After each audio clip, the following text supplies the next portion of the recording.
আসসালামু আলাইকুম রহমতুল্লাহ। Hello viewers, স্ক্রিনে দেখতে পাচ্ছেন একটি খুদে রাইডার একটি সাইকেল নিয়ে দাঁড়িয়ে আছে তার বাবার সঙ্গে। সাইকেলটি দেখতে খুব সুন্দর, মাশাআল্লাহ। আমাদের খুদে রাইডারটিও খুব সুন্দর। আসসালামু আলাইকুম ভাইজান, কেমন আছেন? বাচ্চার জন্য সাইকেল নিলেন? যাক, সাইকেলটা নিলেন, সাইকেল তো ছেলের জন্য নিয়েছেন, খুব চয়েস করে খুব সুন্দর একটি কালার নিয়েছেন। আঙ্কেলের সাথে কথা বলি। আঙ্কেল, তোমার নাম কি? আয়ান। মাশাআল্লাহ, খুব সুন্দর নাম। কে সাইকেল কি তোমার জন্য নিয়েছো? বাবা কিনে দিয়েছে? যাকে, তুমি কি পড়াশোনা করো? সুন্দর কোথায় মন দিয়ে পড়াশোনা করবে, হ্যাঁ? আর বাবার জন্য বেশি বেশি করে দোয়া করবে। সাইকেল কি তোমার চয়েস হয়েছে বাবা? কথা বলো।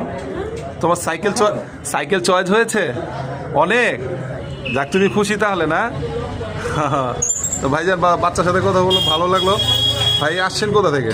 আমি মিরপুর থেকে আসছি। মিরপুর থেকে আসছেন, না? যাক, মার্কেটে আরও সব ছিল, আমার সব থেকে কীভাবে নিলেন বা কি আসে বিষয়? ভাইয়ের সাথে কথাবার্তা বললে ভালো লাগছে, যার কারণে নেওয়া। যাক, আলহামদুলিল্লাহ। দোয়া করি বাবু আয়ান ভালো থাকো তুমি। আপনার জন্য দোয়া করি ভাইজান, ভালো থাকবেন, সুস্থ থাকবেন, ফ্রেন্ড সাইকেলের সাথে থাকবেন। হ্যাঁ, আসসালামু আলাইকুম রহমতুল্লাহ।